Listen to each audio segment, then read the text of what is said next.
Ano tamo? Tama mo?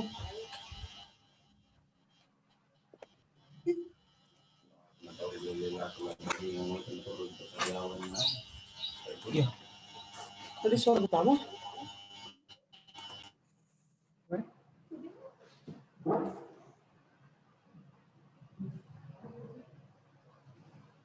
Ayo Pak Ahmad, Bu Rere, Eka, silakan mulai.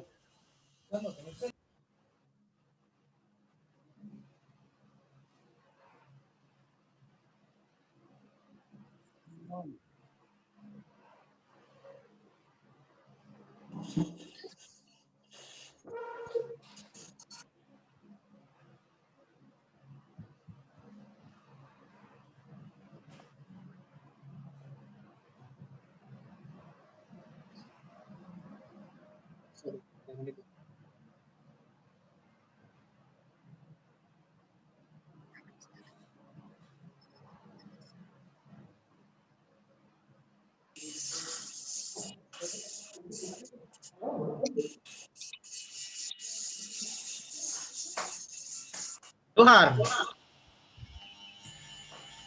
Halo. Hei.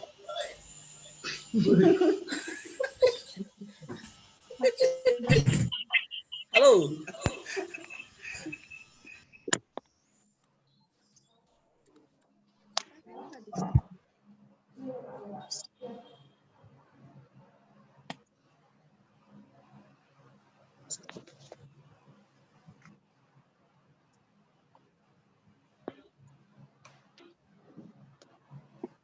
Baik, ya. Assalamualaikum warahmatullahi wabarakatuh. Waalaikumsalam warahmatullahi wabarakatuh. Waalaikumsalam warahmatullahi wabarakatuh. Waalaikumsalam warahmatullahi wabarakatuh. Waalaikumsalam warahmatullahi wabarakatuh.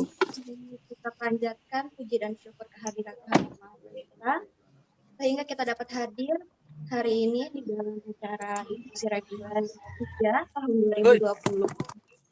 Perkenalkan, nama saya Revina Putri Amalia sebagai MC pada acara hari ini. Yang terhormat Bapak Dr. Insinyur Putut Marharyudi, MM, MBA, CCMS, IPU, selaku Direktur Pengembangan Jasa Konstruksi Ditjen Bina Konstruksi Kementerian PUPR. Yang terhormat Bapak Mahyudin SD, selaku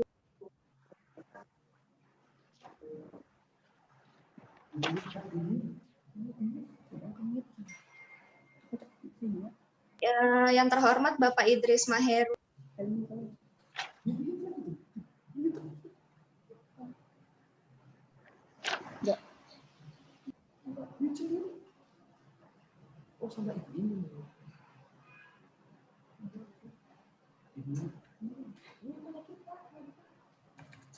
Suara MC-nya kemut itu.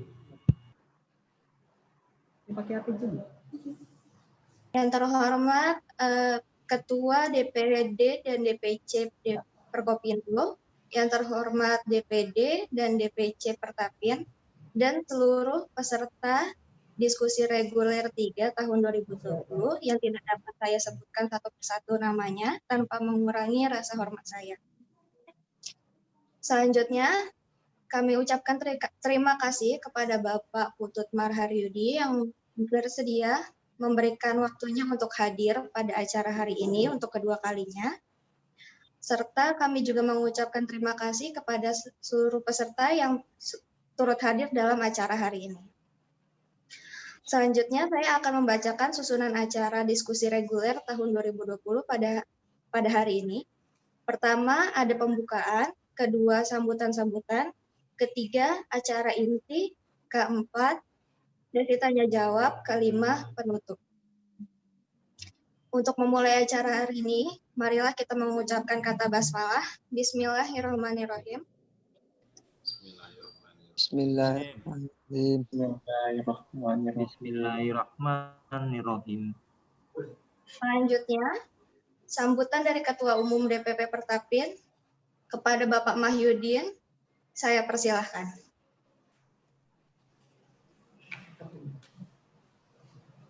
Assalamualaikum warahmatullahi wabarakatuh.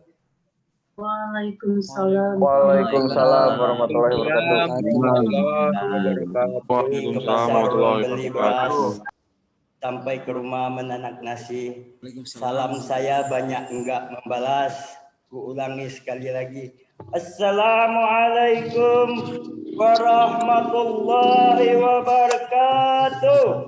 Waalaikumsalam warahmatullahi wabarakatuh.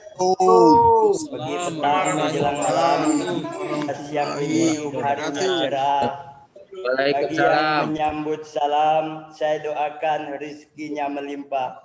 Amin. Waalaikumsalam warahmatullahi wabarakatuh. Menjawab salam saya doakan rezeki suaminya melimpah biar bisa nambah. Amin.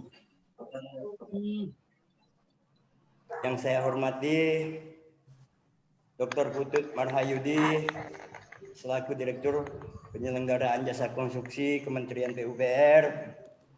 Yang saya hormati Ketua Dewan Pimpinan Pusat Bapak Idris Maheru. Yang saya hormati jajaran pengurus Dewan Pimpinan Pusat. Yang saya hormati Dewan Pimpinan Daerah dan Cabang se-Indonesia. Yang saya hormati dan yang saya banggakan para peserta diskusi reguler ketiga Perkopindo Pertapin tahun 2020. Pertama-tama, marilah kita panjatkan puji dan syukur kehadirat Tuhan Yang Maha Esa, Tuhan Yang Maha Kuasa, Tuhan Yang Maha Berkehendak, di mana pada hari ini kita diberikan kuasa dan kehendaknya berupa kesehatan dan kesempatan, sehingga kita dapat berkumpul di media virtual dalam keadaan sehat walafiat. Hadirin yang berbahagia, kegiatan reguler, diskusi reguler ini merupakan kegiatan rutin organisasi ini yang dilaksanakan setiap bulannya. Kegiatan ini selain menjalin silaturahim antara satu dengan sama yang lain, kegiatan ini juga bentuk dan tanggung jawab sebagai organisasi di bidang jasa konstruksi dalam berperan untuk memberikan informasi dan pemahaman terkait jasa konstruksi secara khusus kepada anggota dan secara umum kepada seluruh masyarakat jasa konstruksi. Semoga kita semua dapat bekerja sama dengan baik dan saling mendukung agar acara ini bisa berjalan dan sukses dan lancar. Sebelum saya mengakhiri kata sambutan ini, irama burung bernyanyi, burung perkutut, burung kedidi. Terima kasih pada Pak Putut Marhayudi yang sudi menjadi narasumber di acara ini. Saya selaku Ketua Umum mengucapkan terima kasih yang setinggi-tingginya saya sampaikan kepada seluruh peserta yang telah hadir pada kesempatan ini. Semoga yang kita lakukan pada hari ini diridhoi Allah Subhanahu wa taala, Tuhan Yang Maha Esa, serta menjadi amal untuk dan ibadah kita semua. Amin ya rabbal alamin. Akhir kata dari saya, mohon maaf apabila atas sambutan ini terdapat kekurangan dan kesalahan. Selamat mengikuti acara ini dan semoga bisa bermanfaat bagi kita semua. Orang sabar banyak pahala, kalau malu mukanya merah, panjang lebar kalau saya bicara, mohon maafkan jika tersalah. Assalamualaikum warahmatullahi wabarakatuh. Waalaikumsalam warahmatullahi wabarakatuh. Waalaikumsalam warahmatullahi wabarakatuh. Waalaikumsalam. Waalaikumsalam. Baik, terima kasih kepada Bapak Mahyudin yang telah memberikan sambutannya. Selanjutnya, sambutan dari Ketua Dewan Pembina DPP Perkopindo, Bapak Idris Maheru, saya persilahkan.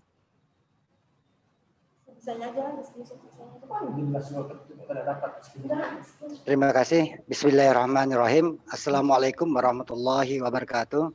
Waalaikumsalam warahmatullahi wabarakatuh. Warahmatullahi wabarakatuh. Waalaikumsalam. Selamat siang dan salam sejahtera untuk kita semua. Yang saya hormati Bapak Putut Marhayudi. Terima kasih Pak berkenan kembali untuk membimbing kami untuk berbagi ilmu pada hari ini, berbagi wawasan. Saya kira kami patut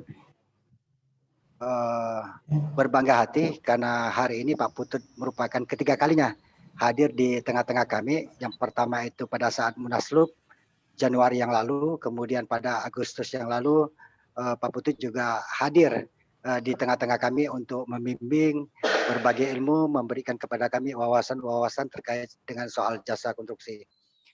Yang saya hormati Ketua Umum Pertapin, Bapak dan Ibu, sahabat Forkopindo yang berbahagia. Kegiatan ini merupakan rangkaian diskusi reguler. Kami Forkopindo telah mengagendakan sampai di Desember ini ada 6 kegiatan diskusi. Yang pertama itu sudah kita laksanakan, di mana Pak Putut hadir sebagai pemateri. Kemudian yang kedua kemarin kita bicara soal sanggah dan sanggah banding dari perspektif regulasi pengadaan barang dan jasa. Hadir Bapak Ika Gayu dari LKPP, kemudian hari ini diskusi reguler ketiga. Kemudian ada diskusi reguler keempat, kemudian izin Pak Putut menyampaikan rencana kami di diskusi reguler kelima nanti kami akan bicara soal pilar kebangsaan dalam dunia jasa konstruksi. Nah, ditutup nanti di diskusi reguler 6. Bisa materinya soal pajak, bisa juga yang lain-lain, masih sedang kami pikirkan. Bapak dan Ibu semua sahabat Forkopindo yang berbahagia, di kegiatan diskusi reguler ketiga ini kami sengaja mengajak teman-teman dari DPP Pertapin untuk bersama-sama menggelar kegiatan ini. Tentu besar harapan kami dari DPP Forkopindo setelah kegiatan ini teman-teman di Pertapin itu dapat menindaklanjuti kegiatan ini dengan melaksanakan pelatihan K3 misalnya, di mana pelatihan itu tentu hasil dari pelatihan itu tentu sangat dibutuhkan oleh anggota Forkopindo dalam kegiatan-kegiatan di lapangan nantinya. Saya kira ini saja sekedar informasi Bapak dan Ibu semua, karena ini kegiatannya diskusi, maka saya berharap forum ini kita maksimalkan, tidak hanya sekedar bertanya berbagai hal berkenaan dengan keselamatan kerja konstruksi, tetapi saya juga berharap kegiatan ini bisa sebagai media sharing kita. Teman-teman bisa menyampaikan masukan-masukan, bisa menyampaikan hal-hal yang berkenaan dengan tema yang kita angkat hari ini. Saya kira ini terima kasih. Saya akhiri. Assalamualaikum warahmatullahi wabarakatuh.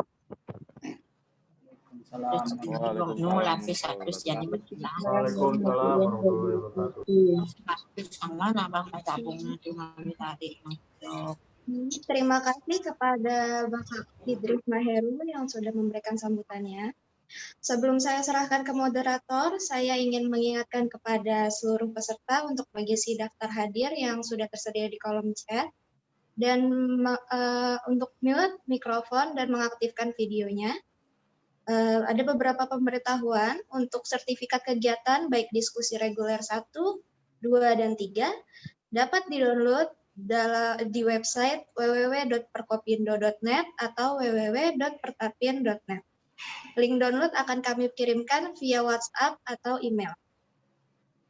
Baik, selanjutnya sampailah kita pada inti acara, yaitu diskusi reguler 3 yang bertema sistem manajemen keselamatan konstruksi dengan pembahasan mengenai regulasi dan terapan dalam pengadaan jasa konstruksi.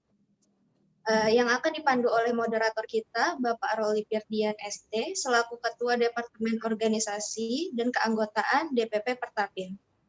Kepada Bapak Roli Pirdian, saya persilahkan. Baik, terima kasih. Semoga suara saya bisa didengar semuanya. Sudah jelas, Bapak. Jelas ya, alhamdulillah. Assalamualaikum warahmatullahi wabarakatuh. Waalaikumsalam warahmatullahi warahmatullahi wabarakatuh. Alhamdulillahirabbil alamin, salatu wassalamu ala asrafil anbiya'i wal mursalin nabiyina Muhammadin wa ala alihi washabbihi ajmain, amma ba'd. Puji syukur kita panjatkan kehadiran Allah Subhanahu wa taala, berkat rahmat dan hidayahnya alhamdulillah. Pada hari ini teman-teman dari DPP Pertapin dan Forkopindo bekerja sama dapat melaksanakan kegiatan webinar atau diskusi reguler yang ketiga kalinya. Alhamdulillah ini berkat kerja keras teman-teman semuanya, dan kegiatan ini tidak bisa terlaksanakan kalaupun tidak ada pesertanya. Alhamdulillah, terima kasih pada seluruh peserta dari seluruh Indonesia. Dari seluruh, salam hangat dari kami semuanya, DPP Pertapin dan DPP Forkopindo yang hari ini menyempatkan hadir dalam diskusi reguler ketiga ini di seluruh Indonesia dari Sabang sampai Merauke. Nah, selanjutnya perlu kami sampaikan juga kepada para peserta, terutama kepada Bapak Dr. Insinyur Putut Marhayudi yang alhamdulillah sudah bersama kita semua pada hari ini untuk memberikan materi, memberikan edukasi kepada teman-teman, Bapak Ibu semuanya yang hadir sebagai peserta. Nah, perlu kami sampaikan, total peserta di registrasi yang teman-teman panitia dapatkan itu berjumlah 539 peserta. Dan alhamdulillah sampai saat ini sudah masuk 303 peserta dan masih waiting room-nya masih banyak. Ya, semoga saja semua teman-teman bisa bergabung. Nah, perlu kami sampaikan pada peserta bahwa yang akan menyampaikan materi pada hari ini adalah Bapak Dr. Insinyur Putut Marhayudi, MM, MBA, CCMS, IPU. Beliau adalah Direktur Pengembangan Jasa Konstruksi Dirjen Bina Konstruksi Kementerian PUPR. Nah, adapun yang akan kita bahas, yang akan beliau sampaikan adalah sistem manajemen keselamatan konstruksi dalam konteks regulasi dan terapan dalam pengadaan jasa konstruksi. Dan kita pahami betul bahwa banyak tantangan dalam konteks sistem manajemen keselamatan konstruksi, dalam proses penyelenggaraan jasa konstruksinya, dalam konteks penerapan SMKK, dalam pemilihan penyediaan jasa konstruksi, penerapan SMKK, dalam pelaksanaannya, Komite Keselamatan Konstruksi, serta strategi pembinaan mungkin yang akan disampaikan oleh Bapak Putut. Nah, saya kira ini ada 6 pokok bahasan outline yang saya kira sangat-sangat penting dan sangat menarik yang akan disampaikan oleh Bapak Putut pada siang hari ini. Dan sebelum ke Pak Putut, mohon kiranya pada teman-teman semuanya, para peserta bisa mengaktifkan videonya dan memute-kan speakernya. Dan kedua, mohon kiranya selalu mengecek bagi teman-teman yang belum absen di room chat-nya, itu sudah ada dikirim link oleh panitia untuk tetap mengabsen. Oke, untuk mempisah waktu, kami persilakan Bapak Dr. Insinyur Putut Marhayudi, MM, MBA, CCMS, IPU untuk memberikan materi. Terima kasih, Pak. Silakan, Pak.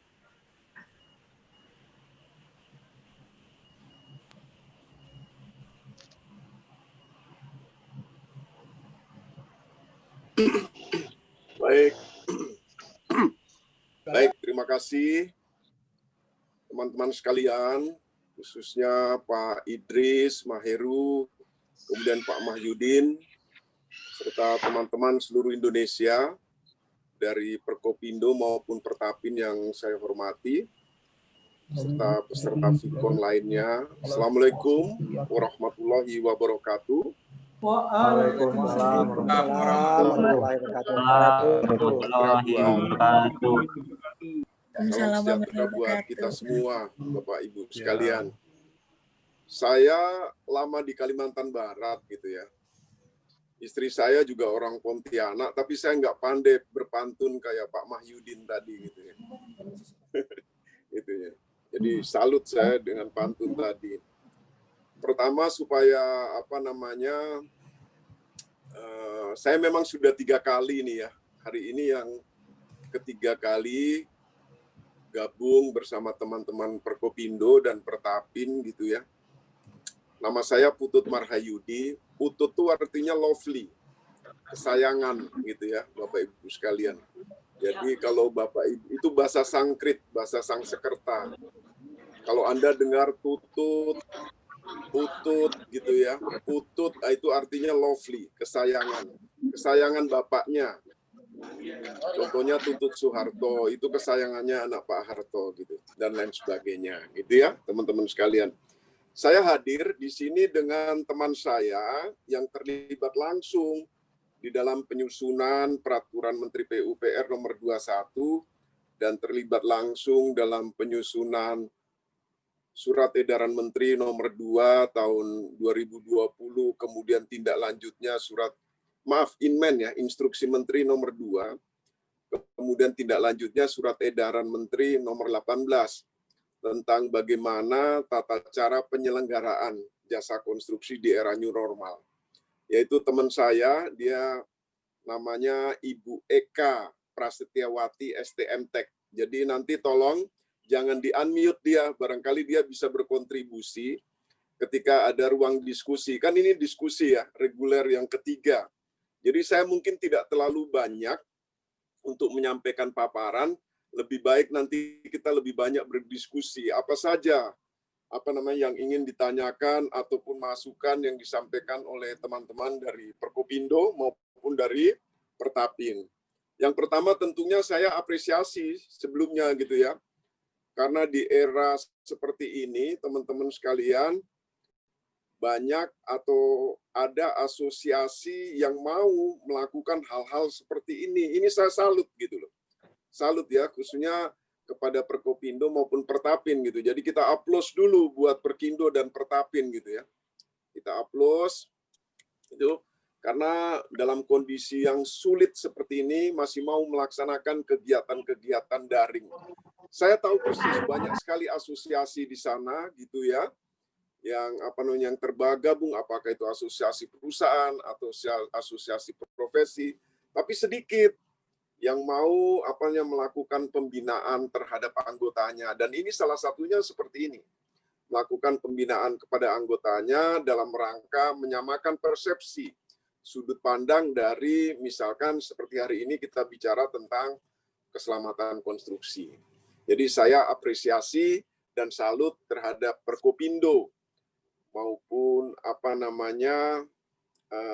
Pertapin tadi ya, teman-teman sekalian. Oke, saya izin untuk share materi saya ya, teman-teman sekalian.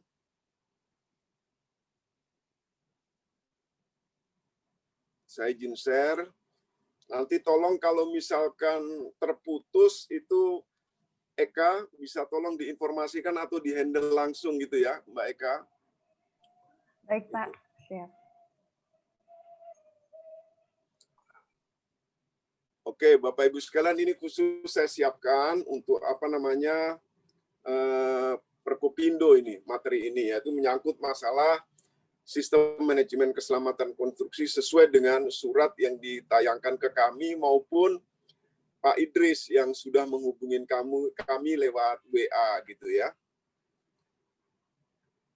Yang pertama ada 6 outline yang akan saya sampaikan kepada teman-teman sekalian, mulai dari tantangan, kemudian apa itu SMKK, kemudian bagaimana penerapan sistem manajemen keselamatan konstruksi ini dalam pemilihan penyedia jasa, kemudian bagaimana penerapan SMKK ini dalam pelaksanaan kontrak konstruksi, terus di tempat kami itu ada Komite Keselamatan Konstruksi, apa saja tugas dan kewenangannya, kemudian strategi pembinaan menyangkut masalah keselamatan konstruksi ini seperti apa.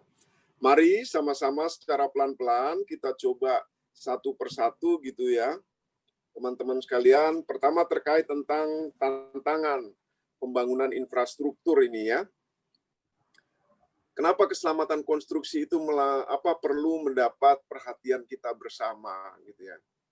Ya. Jadi saya ingin memulai dari diksi terkait tentang keselamatan konstruksi itu menjadi sangat penting ya.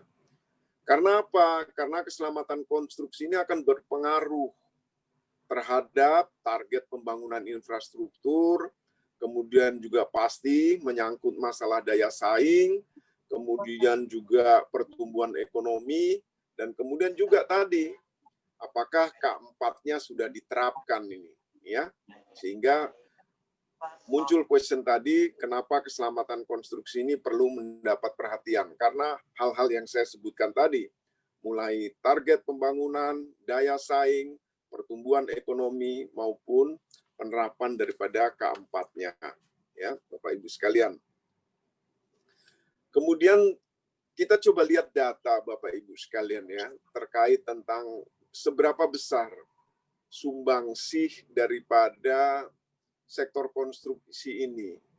Jadi saya ingin mengatakan teman-teman sekalian bahwasannya sektor konstruksi itu sangat strategis dan signifikan dalam mendukung pertumbuhan ekonomi.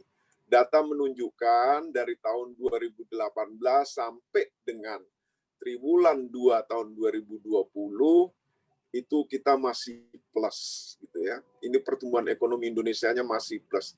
Tapi kemudian ketika pandemi itu hadir, kemudian menyentuh seluruh sendi-sendi kehidupan gitu ya, pada triwulan 2 tahun 2020 itu kita terjun bebas di minus 5,32. Ini menyangkut masalah pertumbuhan ekonomi. Padahal di triwulan 2 tahun 2019 kita itu masih plus 5,05%.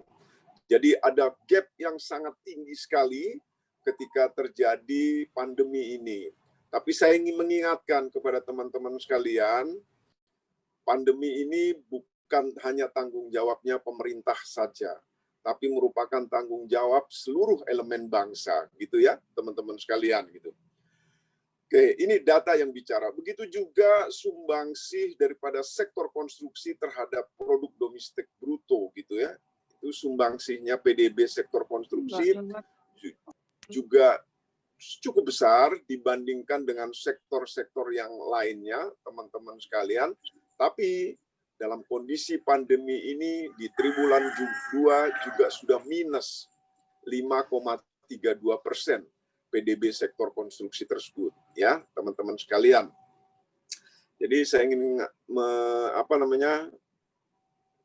mengatakan seperti yang sudah saya sampaikan tadi, bahwasanya sektor konstruksi ini sangat strategis dan signifikan dalam mendukung pertumbuhan daripada ekonomi Indonesia, gitu ya, teman-teman sekalian. Oke, kemudian saya ingin menginformasikan terkait tentang paket apa saja yang ada di Kementerian PUPR tahun 2020 ini, gitu ya. Ada 5.133 paket gitu ya, yang nilainya hampir 107 triliun di tahun 2020. Yang ini harus dikawal gitu ya, Bapak Ibu sekalian. Anda bisa lihat di data ini gitu ya, mana yang sudah proses pemilihan, mana yang sudah terkontrak gitu. Apalagi sekarang ini sudah bulan Oktober.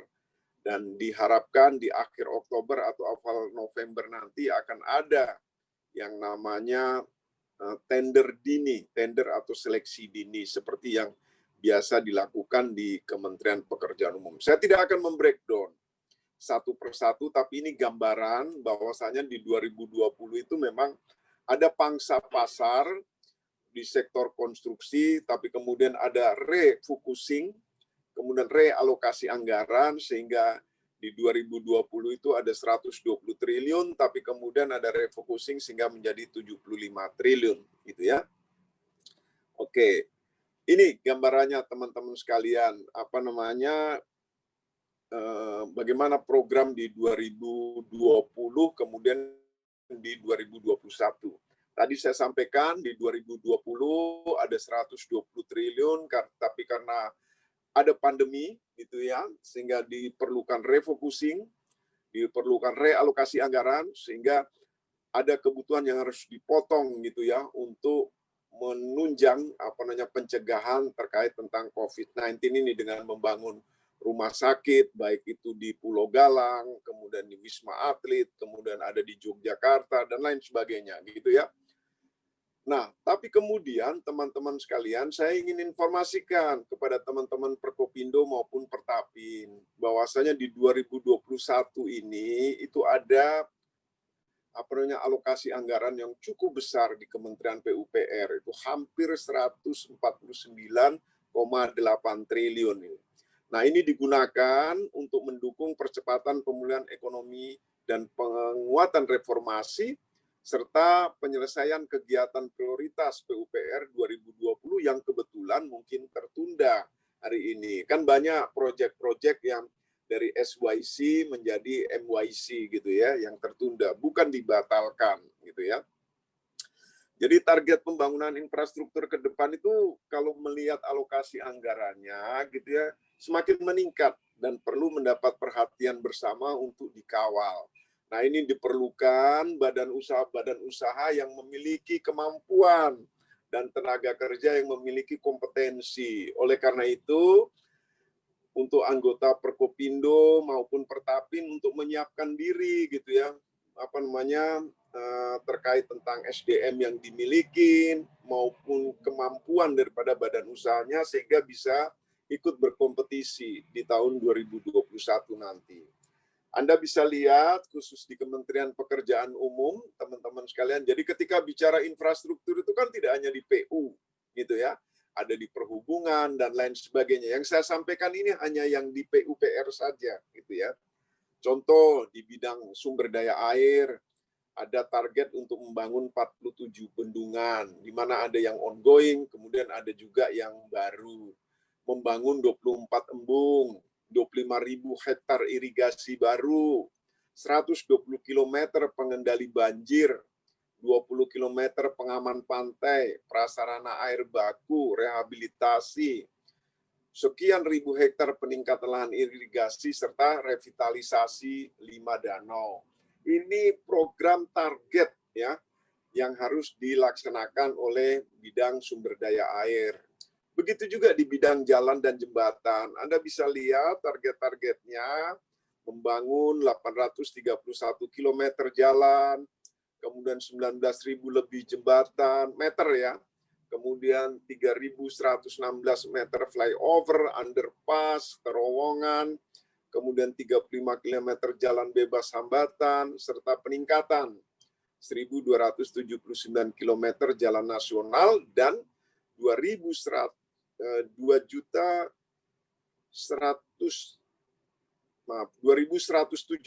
meter penggantian jembatan. Mohon maaf, 2.111 meter penggantian jembatan. Itu di bidang jalan dan jembatan. Kemudian di bidang perumahan juga demikian, ada membangun 9.210 unit rumah, 2.440 rumah khusus, 111.000 lebih unit rumah swadaya, dan 40.000 unit prasarana dan sarana umum. Begitu juga di bidang permukiman. Saya ingin menampilkan ini supaya teman-teman di Perkopindo dan di Pertapin juga menyiapkan diri. Ada pangsa pasar yang begitu besar di tahun 2021 yang memerlukan kemampuan badan usaha, kompetensi tenaga kerjanya gitu ya, sehingga bisa berkompetisi, ikut kompetisi untuk mengikuti tender ataupun seleksi gitu ya, teman-teman sekalian. Jadi saya menyampaikan ini supaya ada prepare dari teman-teman semua. Kemudian kita bicara kecelakaan konstruksi, teman-teman sekalian gitu ya. Kecelakaan konstruksi itu biasanya gitu teman-teman itu disebabkan kurang berorientasi pada proses. Padahal bicara keselamatan konstruksi itu esensinya terletak pada mutu proses, bukan pada hasilnya gitu ya teman-teman sekalian. Nah, oleh karena itu penerapan SMKK ini, di dalam penerapan SMKK ini telah menunjukkan adanya penurunan gitu ya teman-teman sekalian dari apa yang terjadi beberapa waktu yang lalu. Ini menunjukkan sudah ada tumbuh kepedulian akan pentingnya keselamatan konstruksi dalam pembangunan infrastruktur gitu. Namun demikian tidak bisa dipungkiri sampai saat ini itu masih saja terjadi yang namanya kecelakaan konstruksi. Gitu ya. Kecelakaan konstruksi pada umumnya tadi yang saya sampaikan. Disebabkan karena pemilihan metode kerja, material, peralatan kerja, serta kompetensi pekerja yang kurang berorientasi pada proses dan hasil produk yang berkualitas dan aman gitu. Kemudian kecelakaan konstruksi ini juga pasti akan berdampak langsung pada penyelenggaraan jasa konstruksi tersebut gitu ya. Jadi sekali lagi ini menjadi perhatian adanya kecelakaan konstruksi ini sehingga di dalam aturan main dalam peraturan Menteri PUPR nomor 14 itu secara tegas gitu ya. Setiap tahapan itu harus menerapkan yang namanya K4 gitu ya. Keselamatan, keamanan, kesehatan, dan keberlanjutan itu harus diterapkan gitu ya. Ini gambaran saja, nanti tolong dibaca sendiri data-datanya. Nah, kemudian ini dampak kecelakaan konstruksinya. Kalau itu terjadi kecelakaan konstruksi gitu ya. Dalam level makro ini sebentar saya coba dulu ya, minta waktu 2 menit dulu ada dari Pak Dirjen. Halo? Ya. Ya, siap.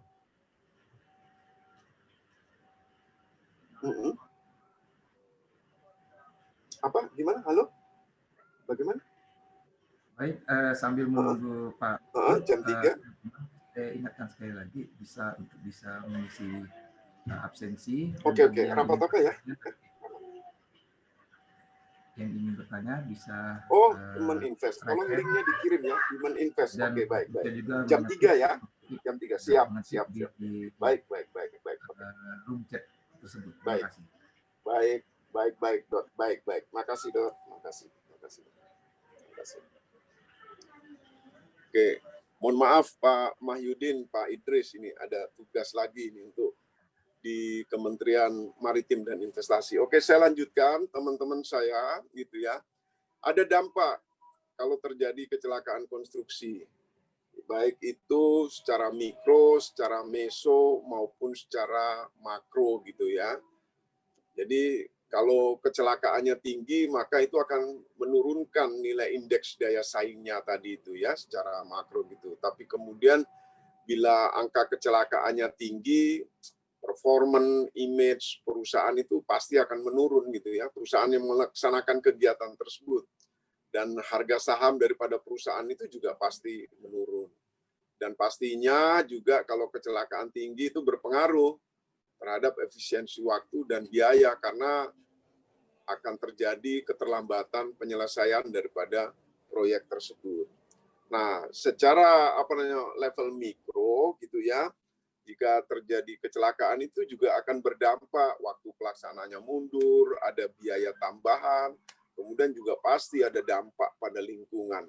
Jadi ini yang menjadi perhatian terkait tentang kecelakaan konstruksi itu supaya jangan terjadi karena dampaknya itu akan berdampak baik pada level mikro, level meso maupun level makro terkait tentang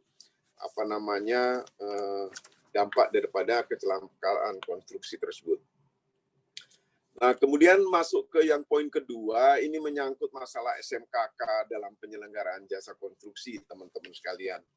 Jadi ketika bicara terkait tentang SMKK atau Sistem Manajemen Keselamatan Konstruksi, gitu ya, itu ada dasar hukum daripada penerapannya. Kita lihat di Undang-Undang 2 tahun 2017 gitu ya, harus menerapkan yang namanya K4 tersebut. Kemudian di PP 22 sebagai produk statut turunannya juga tertuang di situ dasar hukum untuk menerapkan SMKK. Begitu juga yang tertuang di dalam Permen 21 maupun Permen 14 gitu ya. Dan ini semuanya ini merupakan acuan teknis daripada penerapan SMKK dalam penyelenggaraan jasa konstruksi. Saya ingin menggambarkan ini supaya tidak ada tanda tanya lagi. Apa sih dasar hukumnya untuk kok harus menerapkan yang namanya sistem manajemen keselamatan konstruksi tersebut gitu ya. Oke. Ini kita lihat coba ada amanat di Undang-Undang 2 tentang jasa konstruksi itu. Setiap penyelenggaraan jasa konstruksi, maka pengguna jasa dan penyedia jasa wajib memenuhi gitu ya standar keempat. Begitu juga di ayat 2, kemudian di ayat 3, bagaimana diamanatkan di situ bahwasanya standar keempat itu paling sedikit harus meliputi mulai dari mutu bahan sampai bagaimana cara kita mengelola lingkungan di sekitar proyek tersebut gitu ya teman-teman sekalian. Jadi saya ingin mengatakan secara regulasi sudah diatur penerapan tentang keempat ini. Oke, ini juga yang tertuang di dalam PP 22 tadi gitu ya. Baik itu di pasal 25, pasal 51, 84, 85 maupun pasal 85 yang lainnya. Di situ di state khususnya misalkan di pasal 25, sumber daya konstruksi harus memenuhi standar keempat tadi. Gitu ya. Kemudian di 51, manajemen penyelenggaraan konstruksi itu meliputi di poin D, manajemen keselamatan konstruksi. Gitu ya. Dan lain sebagainya. Nanti tolong bisa dielaborate sendiri, tapi saya coba memberikan gambaran bahwasanya secara regulasi baik itu tertuang di dalam Undang-Undang Nomor 2 Tahun 2017 maupun di 22 Peraturan Pemerintah Nomor 22 Tahun 2020 itu sudah diatur terkait tentang penerapan sistem manajemen keselamatan konstruksi tersebut. Nah, teman-teman sekalian, ketika kita bicara sistem manajemen keselamatan konstruksi, sesungguhnya SMKK itu bagian daripada sistem manajemen keselamatan, sistem manajemen pelaksanaan daripada pekerjaan konstruksi. Karena ketika bicara pelaksanaan pekerjaan konstruksi itu kan macam-macam sistem yang ada di situ. Salah satunya adalah SMKK gitu ya. Kenapa ada SMKK? Ini supaya menjamin terwujudnya keselamatan konstruksi tersebut. Nah, ketika bicara keselamatan konstruksi, tadi kan saya sudah sampaikan harus diterapkan penerapan K4 gitu ya, keamanan, keselamatan, kesehatan, dan keberlanjutan. Nah, di dalam K4 itu, teman-teman sekalian, ketika bicara keamanan, keselamatan, kesehatan, dan keberlanjutan itu ada mencakup di situ menyangkut keselamatan keteknikan konstruksi gitu ya. Kemudian menyangkut masalah keselamatan dan kesehatan kerja, kemudian keselamatan lingkungan, dan tentunya juga pasti keselamatan publik. Jadi ketika bicara keselamatan keteknikan konstruksi ini menyangkut masalah mutu daripada konstruksi tersebut. Tapi ketika kita bicara keselamatan dan kesehatan kerja, ini menyangkut masalah tenaga kerja atau K3-nya gitu yang menjadi perhatian. Jadi ketika bicara SMKK ini, teman-teman sekalian, itu dimaksudkan supaya apa? Supaya yang K4 tadi standarnya itu terpenuhi dalam seluruh tahapan daripada penyelenggaraan jasa konstruksi, apakah itu di perencanaan, persiapan, perancangan, procurement maupun di pelaksanaan. Itu harus menerapkan K4 tadi. Kemudian juga pasti SMKK ini untuk mencegah terjadinya kegagalan bangunan tersebut gitu. Oke.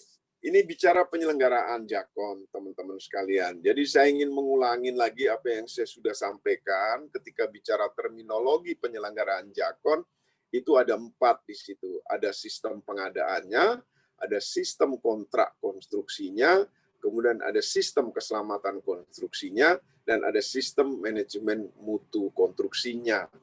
Ini ya, dan hari ini kita bicara tentang keselamatan konstruksinya. 4 item yang merupakan terminologi daripada penyelenggaraan Jakon ini harus dilaksanakan secara tertib gitu ya. Kalau Anda melihat slide ini, teman-teman sekalian, yang terlibat di dalam penyelenggaraan jasa konstruksi ini kan mulai dari pengkajian, perencanaan, perancangan, kemudian pembangunan, kemudian operasi dan operasi dan pemeliharaan, kemudian sampai dengan pembongkaran kembali. Itu siklus untuk penyelenggaraan jasa konstruksi. Sedangkan siklus untuk pengadaannya itu mulai dari perencanaan pengadaan sampai dengan serah terima kembali gitu atau FAO gitu ya. Nah, semua ini teman-teman sekalian itu harus dilaksanakan secara tertib. Nah, tertibnya itu seperti apa? Dia harus berkeselamatan terpadu, adil dan setara, kemudian efisiensi yang berkualitas gitu ya. Jadi ini konsepsi atau siklus dalam penyelenggaraan jasa konstruksi. Kemudian teman-teman sekalian, slide berikutnya adalah menyangkut masalah bagaimana menerapkan SMKK itu dalam siklus penyelenggaraan jasa konstruksi tersebut. Tadi kita sudah bicara siklus penyelenggaraan konstruksi itu mulai dari pengkajian, perencanaan, perancangan, pembangunan sampai dengan operasi dan pemeliharaan gitu ya. Nah, di setiap tahapan ini itu diterapkan SMKK tersebut. Ini tertuang di dalam Permen 14 tahun 2020 maupun di dalam Permen 21 tahun 2020. Contoh misalnya di pengkajian dan perencanaan, di mana badan usaha itu harus menyusun yang namanya rancangan konseptual SMKK. Begitu juga di perancangan, di samping DED, HPS, kemudian juga menyusun rancangan konseptual SMKK perancangan yang muatannya lebih dalam daripada yang di pengkajian dan perencanaan tadi. Begitu juga di pembangunan ya, di situ ketika bicara pembangunan kan ada procurement, ada pemilihan, kemudian juga ada pelaksanaan. Di situ juga harus menyusun yang namanya rencana keselamatan konstruksi dalam penawarannya gitu ya. Dan kalau dia menang, maka di dalam pelaksanaan dia juga harus menyusun RMKK, RKK pelaksanaan, kemudian membuat laporan, kemudian juga asbid dokumennya juga harus ada gitu ya.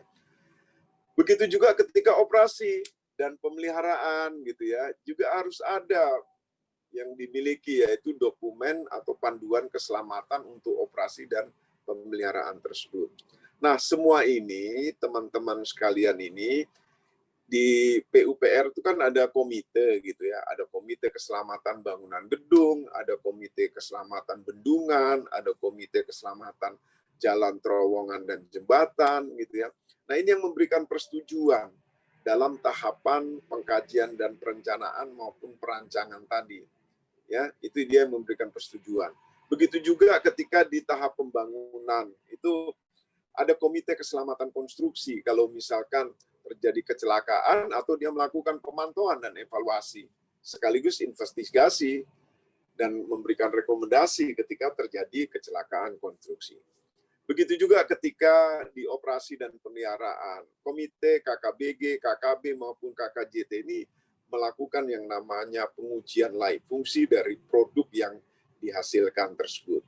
Nah, semua ini teman-teman untuk memastikan sebenarnya apa yang disetujui oleh komite-komite ini, yaitu bahwasanya sudah terpenuhi keselamatan dan keteknikan konstruksinya, kemudian keselamatan dan kesehatan kerja, kemudian keselamatan publik dan keselamatan lingkungan yang tadi saya sampaikan di awal gitu ya, teman-teman sekalian. Oke, kemudian teman-teman sekalian ini menyangkut penerapan SMKK dalam pemilihan gitu ya, dalam pemilihan penyedia jasa. Tadi kan menerapkan K4 di semua tahapan. Sekarang penerapan SMKK dalam pemilihan penyedia.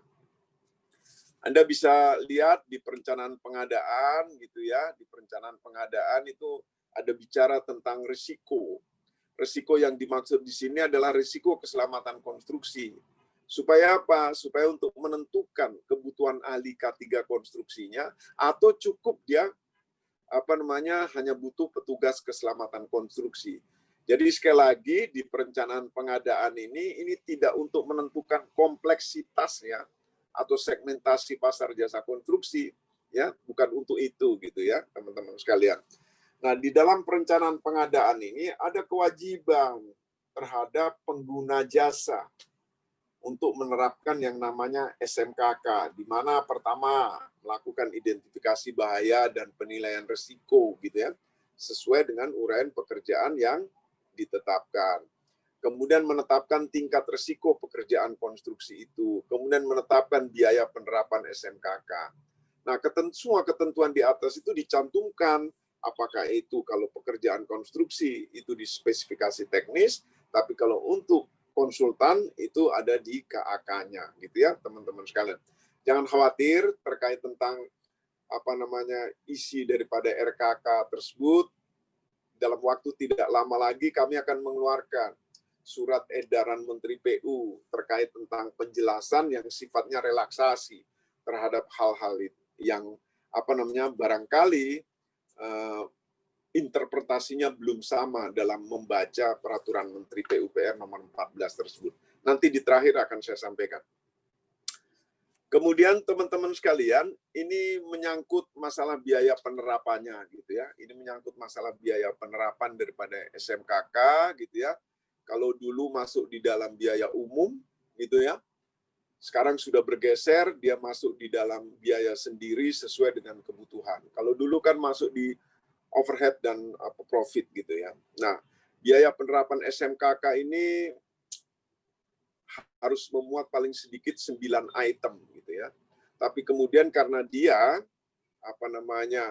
masuk dalam biaya tersendiri dan sesuai kebutuhan, seandainya ada badan usaha yang misalkan memprediksi cukup 5 item saja biaya penerapannya, silakan, dia tidak digugurkan. Tapi pada saat dia menang tender, dia harus melaksanakan 9-9-nya ini gitu ya. Nah, ini terkait tentang biaya penerapan SMKK ini. Di huruf C, F, G itu menyangkut APK, APD, kemudian fasilitas sarana, prasarana, dan alat kesehatan, juga rambu-rambu yang diperlukan, itu adalah barang habis pakai, gitu ya, barang habis pakai.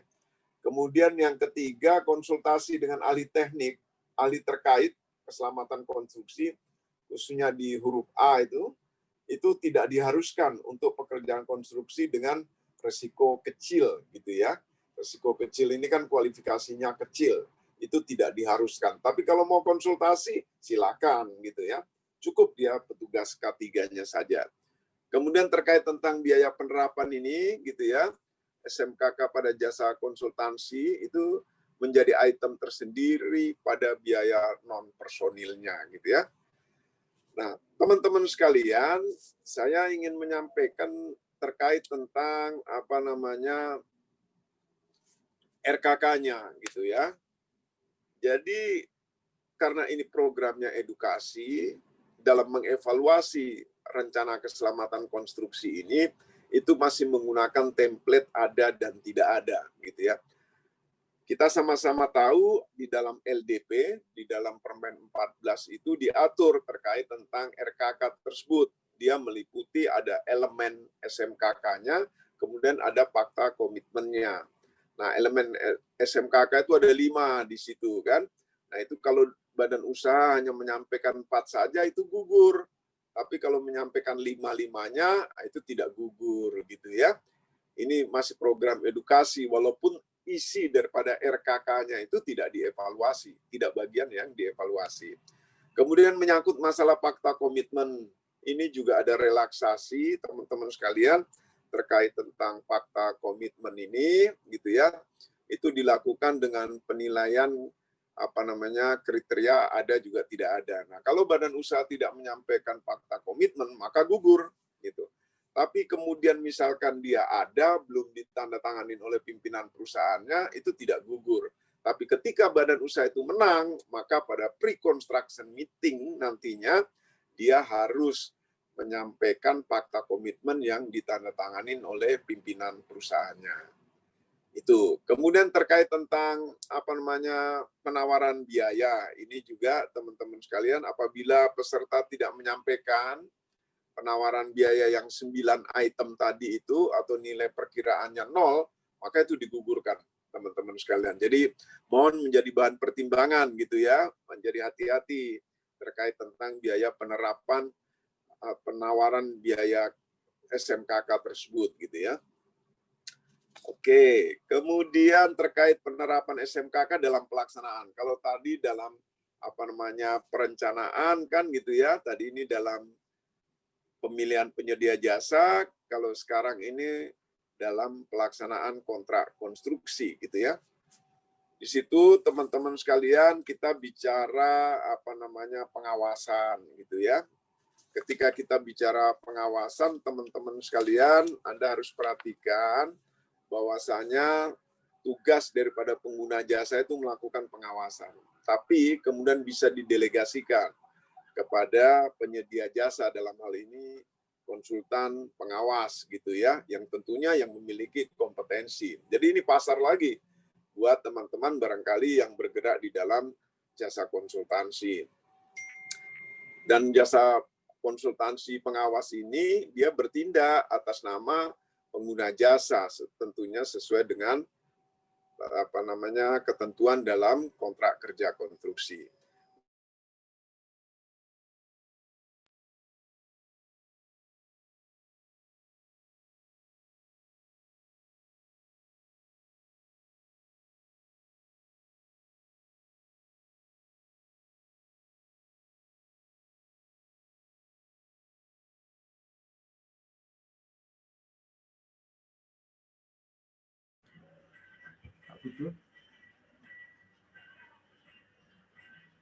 Aku tuh suaranya.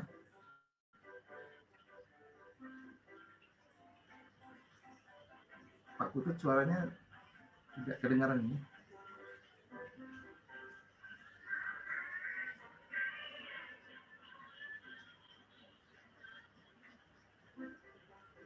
Pak Putut, itu suaranya tidak kedengaran.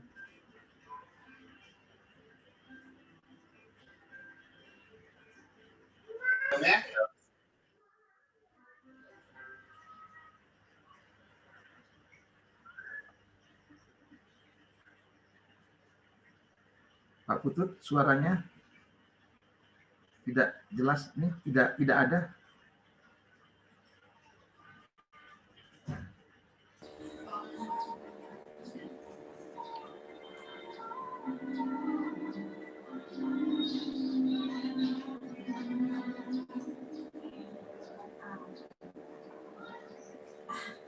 Mohon izin, suaranya tidak ada. Ya, Pak Putut. Mohon maaf Bapak, Pak, sepertinya internet Pak Dir sedang ada masalah. Mohon untuk ditunggu sebentar ya Pak ya. Oh ya, siap. Terima kasih Mbak Eka informasinya. Ya mungkin sambil menunggu Pak Putut, di sini teman-teman saya ingatkan juga untuk tetap berada di room, dan kedua bagi yang belum mengisi absen, silakan mengisi absen karena linknya sudah disediakan di room chat. Dan selanjutnya banyak pertanyaan tadi terkait dengan materi dari Pak Putut sudah di-share di room chat, silakan bisa diakses di room chat materinya, dan juga bisa diakses juga di website Pertapin dan Perkopindo. Terima kasih.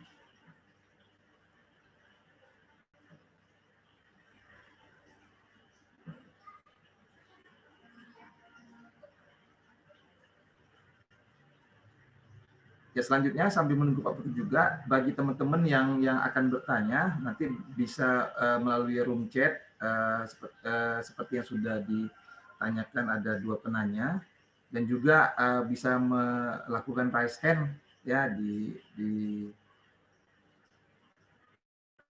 menu yang sudah kami siapkan.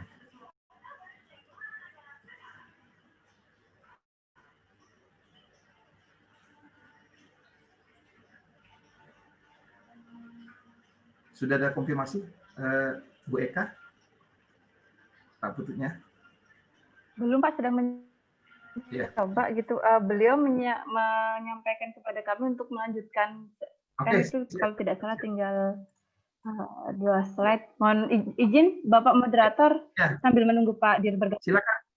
Kembali. Oke, baik. Materi selanjutnya akan langsung dilanjutkan oleh Bu Eka ya. Ya silakan. Ini Pak Dir sudah Pak.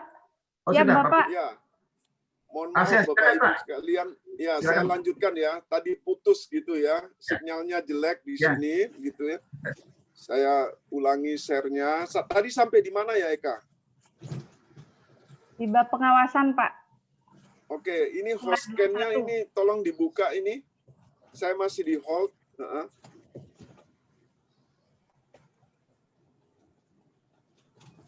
Masih di hold, only the host can share in this meeting. Ada yang membuka tadi materi kali Kak? Kami juga belum bisa share, Pak. Mohon izin panitia Pak Dir untuk dapat menyampaikan share screen-nya. Pak Pututnya udah kita jadiin co-host, Pak. Oh sudah, Bapak bisa dicoba Pak. Silakan Pak. Kenapa nggak bisa ya? Atau panitia bisa langsung share ke Udah bisa, udah iya. dibuka itu. Oke. Oke, lanjut Pak. Ya, sebentar lagi, sedikit lagi soalnya ini. Oke, sudah kelihatan Mbak Eka? Sudah Pak. Oke.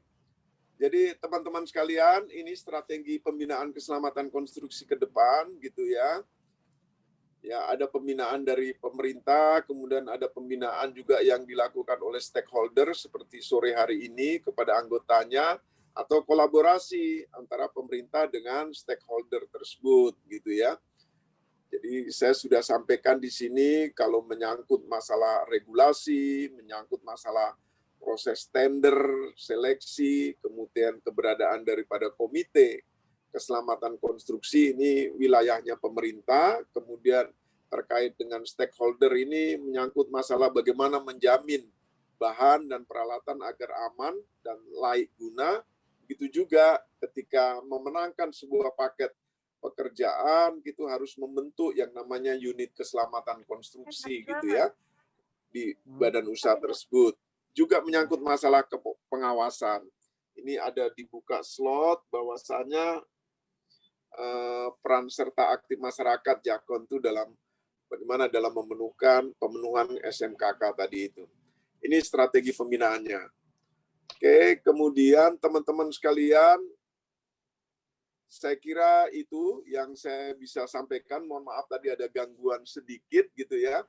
Tapi saya ingin men-state gitu ya, teman-teman sekalian, bahwa SMKK ini harus diterapkan gitu ya, karena fungsinya untuk menjamin agar penyelenggaraan jasa konstruksi itu bisa aman, selamat gitu ya, dan tenaga kerjanya juga sehat gitu, sehingga produk konstruksi yang dihasilkan itu sustainable gitu, demi terciptanya profil daripada jasa konstruksi yang berkualitas gitu ya. Seperti itu tujuan daripada kenapa kok harus diterapkan SMKK ini. Saya kira itu Pak Roli ya yang saya bisa sampaikan. Nanti saya ditemanin oleh Mbak Eka karena pukul 3 nantinya saya harus leave gitu ya. Karena harus ikut pertemuan di Kementerian Maritim dan Investasi menyangkut masalah tax ya, pajak dan lain sebagainya. Terima kasih, mohon maaf kalau ada yang kurang. Saya kembalikan kepada Pak Roli. Wabillahi taufik wal hidayah. Assalamualaikum warahmatullahi wabarakatuh. Selamat sore. Waalaikumsalam warahmatullahi wabarakatuh. Langsung saja, karena Pak Putut juga akan ada acara di jam 3 sore ini. Di sini sudah ada pertanyaan Pak Putut di room chat. Pertama itu mungkin bisa langsung dijadikan satu kesatuan saya bacakan. Pertama itu dari Pak Erik Wijaya ST. Bagaimana pertanggungjawaban terkait bahan SMKK karena habis pakai? Itu yang pertama Pak Putut. Yang kedua dari Pak Jimmy Saputra terkait tenaga kerja K3 di mana saat ini sangat terbatas jumlahnya dibandingkan dengan jumlah paket pekerjaan, terutama pemilihan langsung. Apakah tenaga K3 ini dapat digunakan pada beberapa paket pekerjaan yang bersamaan waktunya, mengingat rata-rata pelaksanaan kegiatan di daerah selalu berada di akhir tahun. Itu yang kedua. Yang ketiga sekalian saja, singkat saja pertanyaannya dari Pak Safrudin Bayo, strategi pencegahan COVID-19 dalam SMKK itu seperti apa? Itu Pak Putut. Pertanyaan dari 3 penanya kita. Terima kasih Pak Roli. Nanti saya ditambahkan oleh Mbak Eka ya, Pak Roli ya. Siap. Yang pertama untuk Pak Wijaya tadi gitu ya. Jadi yang harus saya ingatkan bukan cuma Pak Wijaya, tapi juga kepada teman-teman lainnya, teman-teman dari Perkopindo maupun Pertapin, bahwasanya setiap komponen biaya dalam biaya SMKK itu tentunya harus dipertanggungjawabkan bersama. Kan begitu, dengan pengajuan monthly certificate gitu ya. Jadi gitu. Itu terkait tentang barang yang habis pakai tadi gitu ya. Oleh karena itu pada setiap pengajuan pembayaran proses pekerjaan itu harus dipertanggungjawabkan gitu ya. Setiap pengajuan pembayaran progres daripada pekerjaan itu harus dipertanggungjawabkan tadi, barang yang habis pakai tadi gitu ya. Harus dipertanggungjawabkan gitu ya. Dan untuk pertanggungjawaban komponen yang habis pakai itu disampaikan dalam bentuk invoice gitu ya. Tapi barangnya habis pakai gitu. Tapi ada pertanggungjawabannya. Itu bukan berarti kalau barang habis pakai tidak dipertanggungjawabkan, ada dalam bentuk invoice bahwasanya memang barang tersebut sudah dibeli, kemudian juga sudah digunakan, tapi barangnya habis pakai gitu. Itu yang pertama. Kemudian yang Pak Safrudin ini tadi ya, mudah-mudahan saya benar menangkapnya itu ya, Pak Safrudin Banyu gitu ya. Bagaimana strategi pencegahan COVID-19 dalam manajemen keselamatan konstruksi. Jadi begini Pak Safrudin ya, terkait tentang penanganan COVID ini, Kementerian PU itu telah mengeluarkan tadi Inmen nomor 02 tahun 2020 gitu tentang pencegahan COVID-19 dalam penyelenggaraan jasa konstruksi gitu ya. Itu Inmen, tolong nanti dibaca di situ. Banyak sekali akses yang diberikan dalam hal pengadaan barang dan jasa di situ. Kemudian menindaklanjuti itu ada refocusing gitu ya. Menindaklanjuti daripada adanya impres gitu, nomor 4 itu. Ada refocusing dan realokasi anggaran yang harus disesuaikan gitu ya. Kemudian yang ketiga itu mengeluarkan SE tadi yang nomor 18 tadi tahun 2020. Ini semuanya itu untuk menanganin COVID-19. Kalau pertanyaannya itu bagaimana strategi pencegahan COVID dalam manajemen keselamatan konstruksi, ya itu regulasinya yang sudah dikeluarkan gitu ya. Kemudian juga ada menyiapkan regulasi, sebentar lagi akan kita keluarkan terkait tentang relaksasi pengadaan ini untuk mendukung program PEN tadi, di mana pada saat bidding maupun pada saat seleksi, tahapan daripada masing-masing itu harus menerapkan yang namanya SMKK tadi gitu. Jadi terkait SMKK dalam SL 18 dulu telah disampaikan bahwa ada keharusan untuk mengupdate RKK-nya gitu ya, untuk mengupdate RKK-nya. Seperti itu gitu ya Pak Safrudin gitu ya. Kemudian apalagi tadi Mas Roli? Terkait dengan ini Pak, sangat terbatasnya jumlah tenaga K3, padahal paket pekerjaan terutama di PL itu kan banyak digunakan tenaga K3. Nah, jumlah paketnya banyak tapi tenaganya sedikit. Apakah dengan waktu bersamaan, apakah tenaga ahli K3-nya itu bisa digunakan di paket-paket yang lain gitu? Jadi begini, ini sama ini kalau menyangkut masalah tenaga ahli ya. Misalkan nama A itu bisa dilakukan di berapa paket sih? Aturannya kan kalau itu kontraknya lumsum kan bisa di 3 tempat. Tapi kalau kontraknya waktu penugasan ya tidak bisa dibagi-bagi badan kita ini, kan gitu. Misalkan petugas KK atau ahli KK itu tidak dapat merangkap dalam beberapa paket kalau itu kontraknya waktu penugasan, kan gitu kan. Misalkan Pak Roli kontraknya waktu penugasan di lapangan, masa badan Pak Roli mau dibagi di site yang lain, kan nggak bisa gitu ya. Nggak mau saya Pak. Gitu. Kan gitu ya. Jadi nggak boleh gitu ya. Saya kira itu Pak Roli 3 komentar saya tadi gitu. Oke, baik. Selanjutnya ini ada yang raise hand.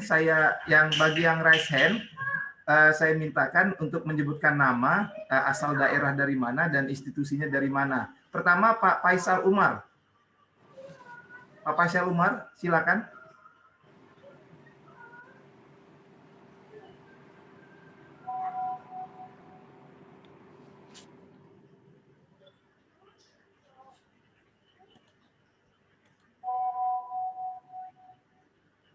Ya.